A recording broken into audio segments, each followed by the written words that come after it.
Since 1982, probably have averaged from 700 to 1,100 cases per year. When I started practice in 1982, the bovine graft was the graft that the peripheral vascular associates utilized. Well, I think primarily at the time of surgery, the compliance issues are much better for bovine graft. It actually feels just like vein and works like vein, so the compliance is very easy. The apposition to the calcific arterial wall is very good. Again, it's just like vein.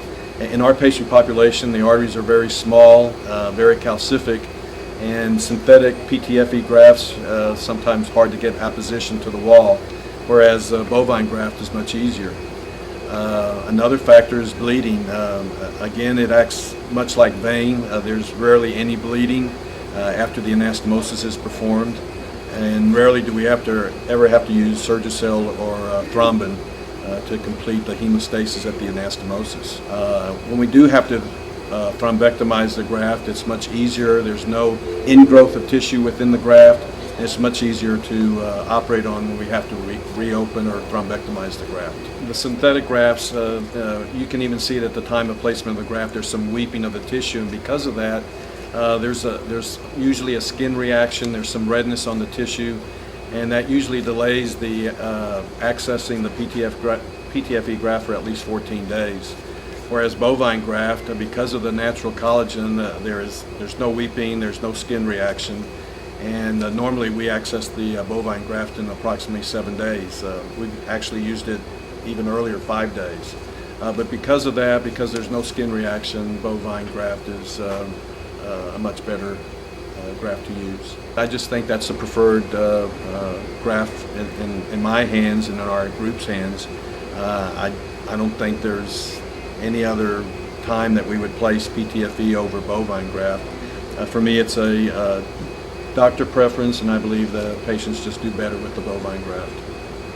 It's not unusual to see patients come back to the office 8, 10, even 12 years after placement of the graft, and they have not had any problems with it, and they are still utilizing it for dialysis. I find them, in my 20 plus years of being a dialysis nurse, I find them easier to palpate, which makes them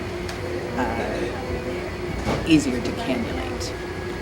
I think when you have a graft that's easier to cannulate, then you're going to have less pain for the patient upon needle insertion.